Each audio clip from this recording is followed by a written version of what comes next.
projet, c'est la photographie à haute vitesse, c'est-à-dire nous avons conçu une machine qui pourra nous prendre des photos qu'on ne peut pas voir à l'œil nu, donc des sculptures liquides.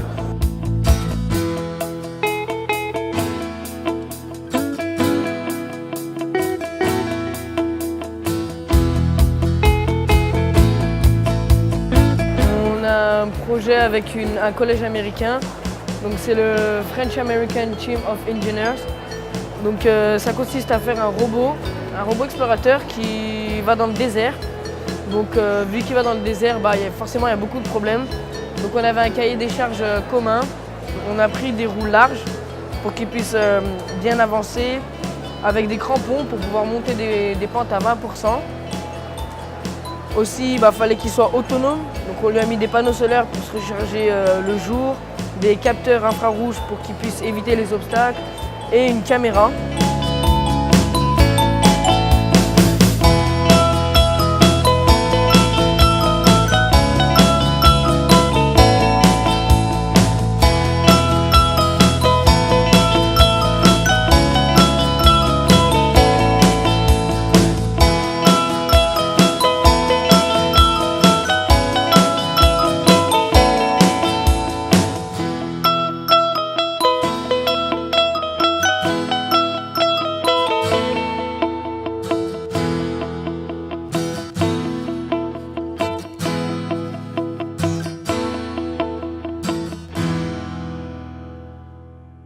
Profitez de ce moment de partage que vous vivez ici au centre des expositions de Tours et Taxis.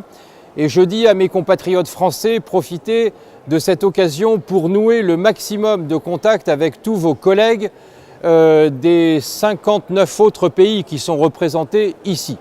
Je crois que ça, c'est une source d'enrichissement personnel, de partage d'expérience. Ne loupez pas cette occasion.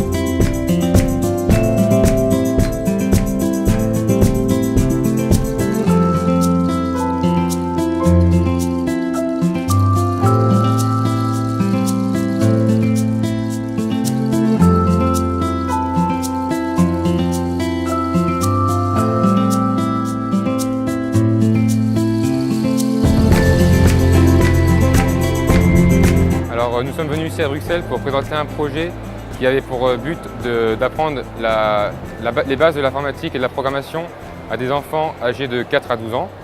Donc, pour cela, on a développé un projet sur 1 an. Donc, tout d'abord, une première phase qui était le développement de l'application pour des enfants sur une tablette et une seconde phase qui était dédiée au test de l'application avec des enfants dans des écoles de primaire et maternelle.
décidé de traiter du problème du Varroa destructor.